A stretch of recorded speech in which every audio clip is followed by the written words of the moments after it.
السلام عليكم. Assalamu alaikum wa rahmatullah. Can you hear me now? In the back, can you hear me? Can you get thumbs up if you can hear? أبلغ سبيل من الشيطان بسم الله الرحمن الرحيم لله رب العالمين والرحمن على الظالمين والعاقبة للمتقين اللهم صل وسلم وبارك على عبدك ورسولك محمد صلى الله عليه وسلم وعلى آله وصحبه وسلم تسليما كثيرا. So I want to take this, inshallah ta'ala, in a little bit of a different direction, but building on this idea of looking at something that you already knew from a different perspective. And I want to give you a very different perspective. I want you to think about the time on this earth when there was a direct conversation between Allah subhanahu wa ta'ala and His servant and messenger Muhammad sallallahu alayhi wa sallam, and by extension all of humanity, with the Quran in its fresh revelation for 23 years. How remarkable a time that was, and in the entire existence of the earth, there are no 23 years that are more special than the time that the Quran was being revealed upon our beloved Prophet sallallahu alaihi wasallam. We only had him on this earth sallallahu alaihi wasallam for 63 years, and we had him as a prophet receiving revelation for just 2 decades sallallahu alaihi wasallam, and those 2 decades changed the entire axis of the earth. And in the process of Allah revealing the Quran to the heart of the Messenger sallallahu alaihi wasallam and to the Prophet sallallahu alaihi wasallam, reciting that Quran to those that were around him, these illuminated hearts started to gather. And suddenly they all take a part of that Quran and they would reflect upon it and recite it in their homes.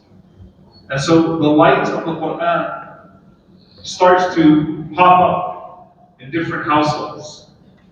Now, the different perspective that I want you to think about, I want you to imagine for a moment, and this would be really bad if someone puts this out of context. Imagine if you were an angel before Islam. Think about the perspective for a moment. A perspective that you would have of the world. The Prophet ﷺ said that before Allah sent him, عليه الصلاة والسلام, إن الله نظر إلى أهل الأرض فما فتن عربهم وعجلهم إلا بقايا من أهل الكتاب. That before he was sent, sallallahu alaihi wasallam, Allah looked to the state of the world, the state of the people of the world, the darkness, the ignorance, the decadence, the deviation of the state of the world and the hearts of the people of the world, and they were repulsive to Allah subhanahu wa ta'ala. The Arab and the non-Arab, this was not geographical. The entire world, the state of the world, was absolutely repulsive and dark and disgusting, except for a handful of the people of the book. Meaning that entire legacy of hundreds or even thousands of prophets from Bani Israel, what was retrieved from their collective revelations and their collective time on earth was enough to merely light at that point of the world the hearts of just a few people who counted themselves amongst the true followers of Jesus, peace be upon him, Isa alayhi salam, and were striving for the pure message of Abraham, Ibrahim alayhi salam. Now imagine the perspective of an angel, right? Because we know that the Prophet ﷺ mentioned to us that the angels go out at night looking for places where the Quran is recited, where knowledge is transferred, where Allah is remembered. And the angels congregate over those congregations. They descend upon those homes. They listen to Quran al-Fajr. The Quran al-Fajr kana mashhuda, it is witnessed. They descend, they congregate, they populate in these places. They look for the alleyways, and when one of them finds that alleyway, they call every one of their companions from the angels to that alleyway and say, we found them, we found them. We found someone who's worshiping Allah subhanahu wa ta'ala. Think about how scarce those lights were. You know how in the movies they'll show you, like, sometimes a zoom out of the earth and the electricity, like what if the electricity all went out, right? You can see the power outage across the world. Imagine the spiritual power outage across the world, and you're looking at that. And these little specks of light that these magnificent creatures have been created to congregate upon. Then suddenly, you go from that darkness to the best generation of human beings that have ever walked the face of the earth. Suddenly, you have the house of Abu Musa al-Ash'ari, the house of Abbad ibn Bishr, the house of Abdullah ibn Mas'ud, the house of Bilal, the house of Fatima.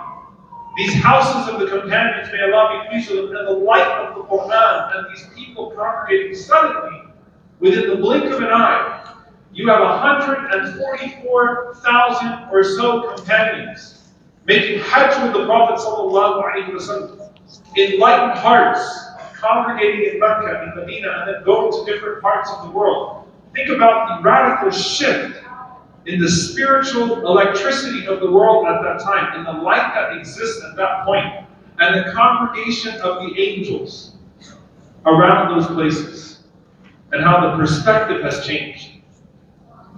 This is a deen that was passed down through enlightened hearts.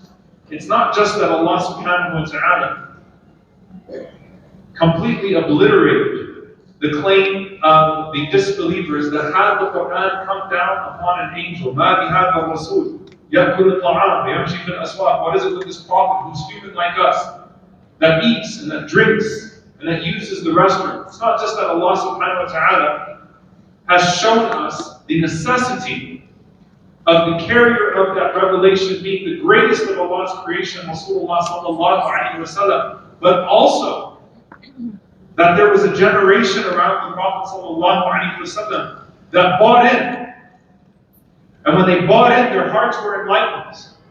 And they became carriers of that light to where there was no interruption from the Prophet sallallahu alaihi wasallam until us.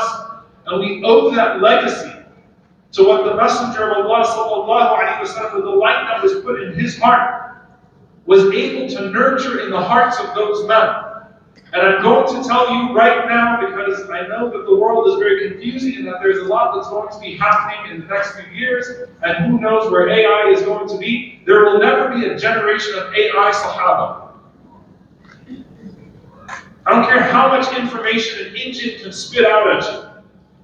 There will never be anything like the light that was in the hearts of those people that transmitted the beauty of faith that we have today. You'll never get another Abu Bakr. You'll never get another Omar. You'll never get another Uthman. You'll never get another Ali. Never. In the history of this world that has passed or to come, will you get people like that? You will only have those that are emulators and imitators, that want so desperately to just have some of that light. And when they manifest that light, what they do is they become such self-evident creatures of the necessity of a creator and the beauty of the revelation from that creator, that no book, no propaganda will ever be able to tell you that what they have is not real. You know, subhanAllah, there was something that actually Qasim had a screenshot and we put in our group. I had written something after the martyrdom of Abu Liya Khalid Nahan, rahimahullah ta'ala, the soul of our soul. And you all saw the images. The man's smile in life was beauty. The man's smile in death was beauty. It kind of feels like he's still alive. He is still alive. But ahya.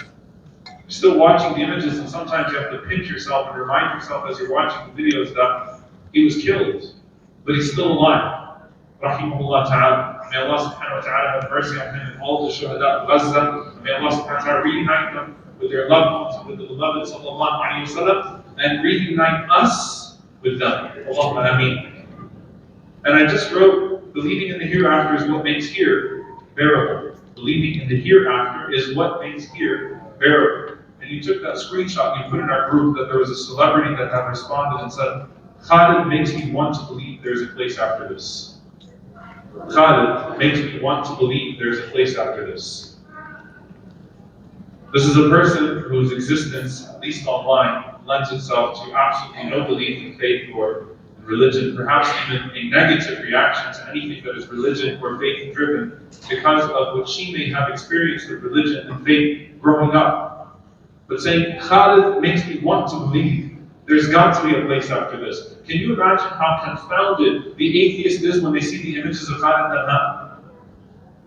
Can you imagine what they have to do to cover their fitrah, to reject what their nature is telling them when they look at those images and they know what they're seeing is real, but they have to tell themselves that it's all a lie, and that there is no God, and that there is no hereafter, and that what drove that man wasn't real, and what that man went back to wasn't real. This is all some sort of coincidence. That there is nothing divine about the love that's been put in the hearts of the people for him, and nothing divine about the clear love that he had of Allah and the Messenger ﷺ that resulted in a love for the people around him. They have to actually tell themselves, none of that is real. What a miserable existence. I feel sorry for you if you don't recognize the ayah that's in front of you, the sign of Allah that's in front of you that is clearly manifest, that's telling you, you can have some of this too. You too can have some of this. That the ingredient of the Khalid Nabhan, the beauty of it is that it's actually not a secret ingredient. It's right in front of you. It's in the 600 pages of the Quran. It's in the noble seerah of the Prophet ﷺ, which is detailed to an extent that we know which hand that he used for his daily tasks, ﷺ. We know exactly which teeth showed when he smiled, ﷺ. We know everything about him, ﷺ. It's all there. It's not a secret ingredient. It's there. You know what you want. You know where it is. And you better believe perspective change. Can you imagine how miserable the shaitan was when the Prophet ﷺ arose on this earth? He was relaxed before 610. The world was doing exactly as his programming, as his algorithm, as his propaganda would have wanted it to be. It was a satanic world, and now this, imagine how threatening that was to the shaitan and to the shayateen to see this type of quality come out. We thought you were done. We thought humanity was done for. We thought we buried humanity in the sand. And now this comes out from the cave of Hira and from this place in Mecca, and the idols are being destroyed, and this is happening. There's a proof. As Al-Qadi Iyad rahimahullah said, the only proof of the Prophet ﷺ was his companions, then it's enough. Can you imagine the Sahaba are a proof? And by the way, you should read, all of you, Proofs of Prophethood by Shaykh Muhammad Shinawi. It's a free book that we have online. If you go to Yaqeen's website, download that book and look through the Proofs of Prophethood. Now, one of the proofs is the quality of the people that the Prophet ﷺ cultivated around him. Now, where does that leave us in this world that we are in today? And I want to speak to this from the political and the personal, from the philosophical and the spiritual, in just a few moments that I have in Allahi Ta'ala. One of the hukama, one of the people of wisdom, said that in the hadith, qabla al-bina, that before construction there always has to be destruction. You have to clear the rubble before you can build a new structure on firm foundations. And indeed, subhanAllah, the cycle of history, the sunnah of Allah subhanahu wa ta'ala, is that the greatest moments on earth are preceded by the darkest moments on earth. Greatest moments on earth are preceded by the darkest moments on earth. That is true for us, collectively and individually. How? I gave you the perspective of the angels, but think about the perspective of Mecca. There was no time that the Kaaba was as corrupted. Its architecture represented something. You know, subhanAllah, you speak to people in their respective spaces. I was listening to an architect who was talking about the construction of cities, and he said that if you were to dig up a city in the Muslim world as it's being constructed today, 2,000 years ago, what would the architecture tell you about that civilization? He's saying the beauty is that when you go to a place like Istanbul, when you go to Timbuktu, when you go to Marrakesh, there's a story that's told through the very structures that were left behind, a story of those people that's told. What would the story be today if you were to resurrect the structures, the concrete jungles? So he was basically saying, Muslims, stop deceiving yourselves, because all you're trying to do in your cities is not pursue a project of modernity. And so يَتَطَاوَلُونَ بِالْبُنْيَانِ, and the Prophet ﷺ mentioned, Bedouins building skyscrapers and tall buildings and competing over it. It's not just about the height of the building, it's about the false promise behind the skyscraper, behind the construction of modernity, as seemingly being one of progress in a place where there is historical greatness. And so when you look at the architecture of a place, the visual of a place, it tells you something about that place. If you walk into Mecca and you saw 360 idols in their full ugliness, constructed in and out the Kaaba, and people not even having the decency to clothe themselves at all around the most sacred Kaaba, the house built by Ibrahim alayhi salam, who left his people because of idol worship. And now idols are built in every single place around the place that he built for the worship of one God. And then the social practices that emanated from that, the other idols that were constructed in people's hearts through tribalism and racism and classism, all of the nastiness that emanated from that. And now think about how beautiful it was when the Prophet ﷺ enters into the Kaaba with Bilal radiallahu ta'ala anhu, start to take those idols apart one by one. And Bilal radiallahu ta'ala anhu stands up and gives the adhan on the Kaaba. And the people doing tawaf are not the tribal leaders that are seeking some sort of leverage through what they are doing for worldly purposes, but they're the likes of Abu Bakr, Omar, and Uthman, and Ali, doing tawaf with the Prophet ﷺ. There was no scene more beautiful in the history that we know of the Kaaba than the Prophet ﷺ standing up and giving his khutbah in front of that over 100,000 people in Hajjatul Wada. What a Hajj package that would have been. There was no visual greater than that, but it was preceded by the greatest ugliness. Medina, Yathrib reached its lowest point, darkness. Before Islam came to it and became al-Madinah al-Nawwah, it had to reach its darkest point. Before the Prophet ﷺ is taken on a journey where the gates of the heavens are open to him, and he is welcomed by prophet after prophet, angel after angel, until he meets Allah subhanahu wa ta'ala. Every door in this world was shut in his face, sallallahu alayhi wa sallam.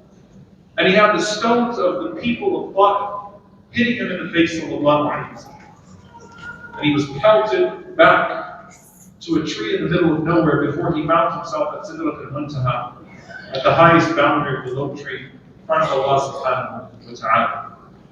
Before light comes darkness. Why? And how did we not? Destruction comes before construction. People have to lose hope in the false ideals that have been constructed for them before they open themselves up to the possibility of alternative truth. They have to be disappointed at times. There has to be a break that takes place at times for us as individuals and collectively, where we realize that we've been fed a lie, to where we open ourselves up to the possibility of the truth. And we open our hearts to that, and we no longer attach our hearts to things that don't fulfill them. We no longer attach our minds to falsely constructed ideas.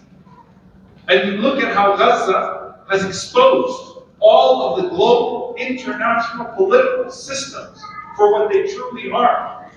You look at how the social decay of this country has exposed the immoral nature of a life without boundaries, and how that takes people collectively to being slaves to their own desires, which results in nothing but misery. You look at the destruction of all of these things, and that is Allah subhanahu wa ta'ala opening up for us an opportunity to present ourselves to the truth. The truth is already present, but present ourselves to the truth, and to take part in that light, and to have. And on an individual level, sometimes you have to hit a few roadblocks. You know, mashallah, I see a lot of parents here as well. Sometimes you tell your kids, like, hey, watch out, there's a hole right in front of you, don't fall into it, I'm trying to protect you, don't do it, don't do it. And then they have to fall into it, fall on their heads, and then they go, okay, Mom, you're right. I get it now. Now, the smart thing to do would be to not fall in the hole in the first place, by the way. Alright, so it's better, don't say, well, let me fall in the hole, because, you know, the blow to the head might be harder for some people. Alright, let me fall into it on purpose. Absolutely not. But the reality is that sometimes we need to be disappointed in what we think will give us happiness before we can dedicate ourselves to what Allah subhanahu wa ta'ala promises us will give us happiness. Sometimes we have to find that purpose through actually being betrayed by what we thought was our purpose.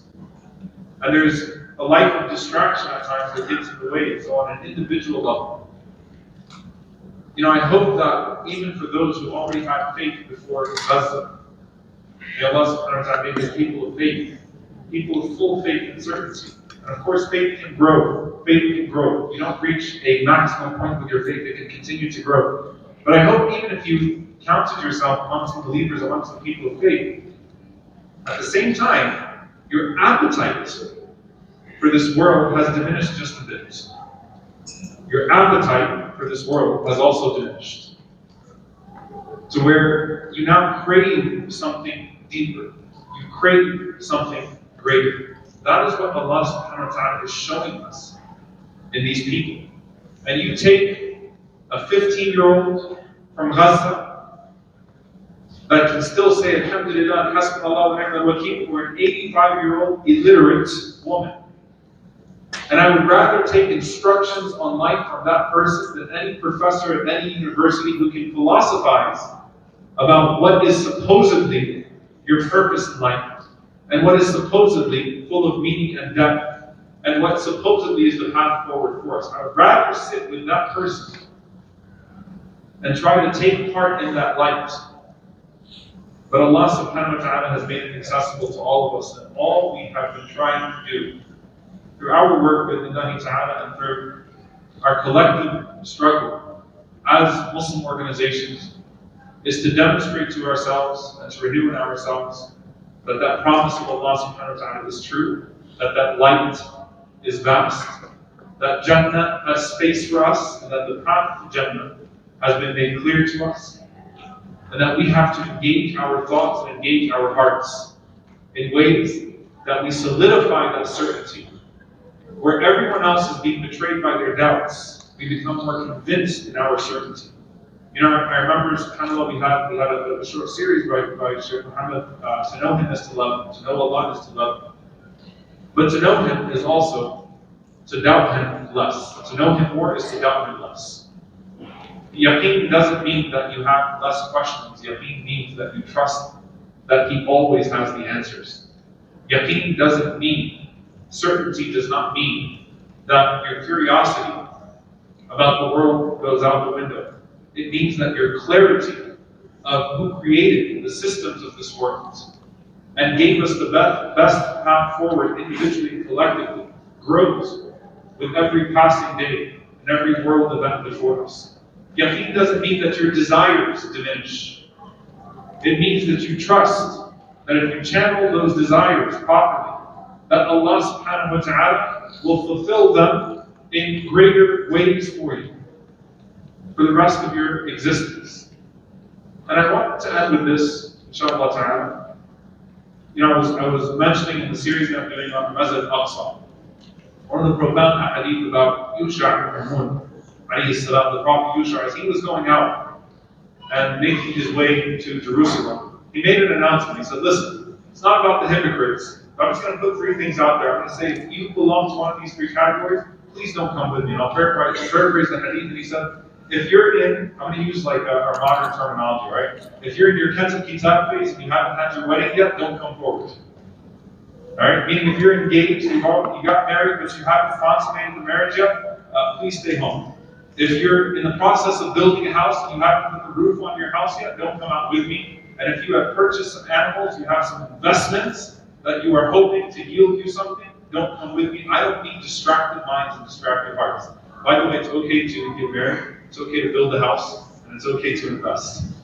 But what was he speaking to? He was speaking to the fear of distraction. Sometimes it's not deception. Sometimes it's not necessarily that you have an evil intention or that you don't believe. It's that the proportion that you are giving to that belief and the proportion, the exertion that you are willing to put forward towards your akhirah is simply not sufficient to get you to the point of certainty and ihsan and excellence that Allah subhanahu wa ta'ala has promised you that you have the potential to attain. Sometimes that's the problem.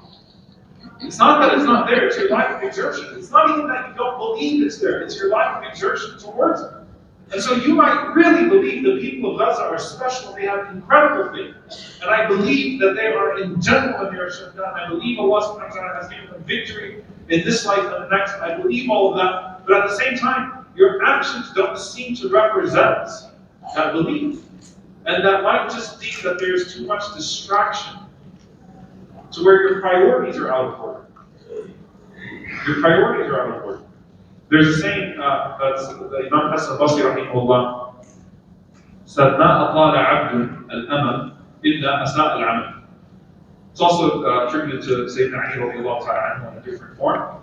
مَا أَطَالَ عَبْدٌ الْأَمَلِ إِلَّا أَسَاءَ الْعَمَلِ. That no one exerts themselves too long or too much towards false hopes. Al-amal here is the hope that you'll have time. طول الأمل, as the Prophet ﷺ described it, is, yeah, I've still got some time. I'll do this next year. I'll come back to this later. Or this is going to give me happiness. This is going to give me joy. It's putting your hope in something that has not been guaranteed. And he said no one increases, no one extends those hopes except that their deeds take a hit as a result. Their deeds will weaken. The strive towards their deeds will weaken. What does this mean for us intellectually? A lot of times, especially in conventions like this, people come up and they say, I have a question, why did Allah do this? I say, we have a paper, we have a video. Have you read the paper? Have you watched the video? Just go and do it. It's like, well, no, I don't want to read a book. Can you just get to the, can you give me a soundbite? Can you give me 2 sentences that's going to satisfy this existential doubt that I have in faith? If you care enough about your faith, you would ground yourself enough in it intellectually. You read more about it so that your certainty can grow. If you cared enough about your spirituality and your spiritual well-being, you wouldn't put it on the shelf for the entire year, only to dust it off in Ramadan. The proportionality tells a story about the structure that's in your heart. The proportionality tells a story. So you can claim something, but the proportionality, remember digging up the civilization, digging up the structures in your heart tells a different story sometimes. What's really your priority? Are you willing to exert yourself? You know, subhanAllah, in those answers, you will resolve questions before they even come up in your mind. Dr. Nazir Khan, may Allah bless him, just wrote a book for us called The Straight Path. And he takes Surah Al-Fatiha and he talks about how Al-Fatiha answers all of the isms that have been put forth today. It's a beautiful, spiritual, and intellectual read. Please go download it. These books are free. They've been written for free. So you can download them and you can read them. Yes, keep watching the videos, but read the books as well. Read the Prophet, read the book about the straight path, read the articles that are being put out there. Again, they resolve questions that you might have had you not already had the foundation for your answers, and that's the point. The clarity that Islam gives us, the clarity that faith gives us, makes us less prone to falling into those holes in the first place, intellectually and spiritually. Like I've been here before. So just like on a spiritual level, let me tell you, no one, it's in fact part of the conversation, my time is up there, no one tastes the sweetness of faith and then abandons it. You know, the conversation between Herakl and Abu Sufyan, when he was in Jerusalem, he asks Abu Sufyan about the Prophet and his followers. He says, does anyone ever leave the faith after tasting its sweetness, sabatan adi, as a means of feeling betrayed by their faith, feeling the emptiness of their faith. And Abu Sufyan has to admit, look, sometimes we forced a few apostates out of the Prophet's community through torture. We made it deeply uncomfortable. There are a few people that left their religion because we made life unbearable for them, and perhaps there was a weakness in their faith. But did anyone enter the religion and taste the sweetness of the religion? Immerse themselves in the community of the Prophet and then leave? No, we haven't seen it. Abu Sufyan is saying that as an opponent of the Prophet. He's saying, I can't lie.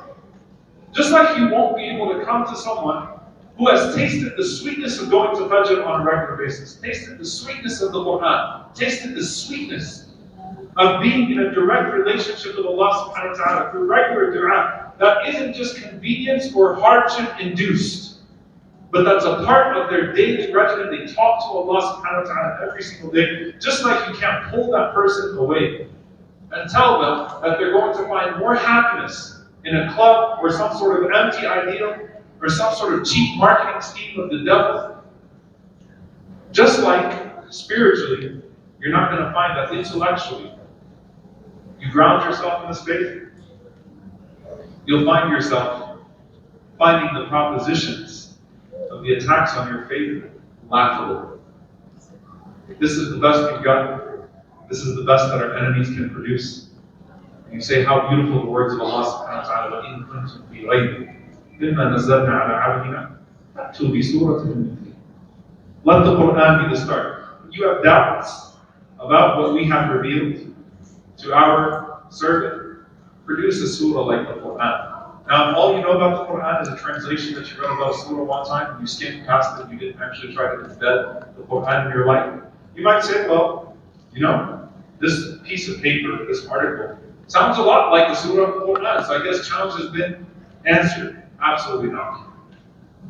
So you start from that place of filling yourself, filling your container spiritually, intellectually, with what is firm and certain. And then the questions that otherwise would have arisen, the doubts that would have arisen, the temptations that may have pulled you away, no longer have the pull that they have. But you have to exert yourself, and you have to push yourself towards that.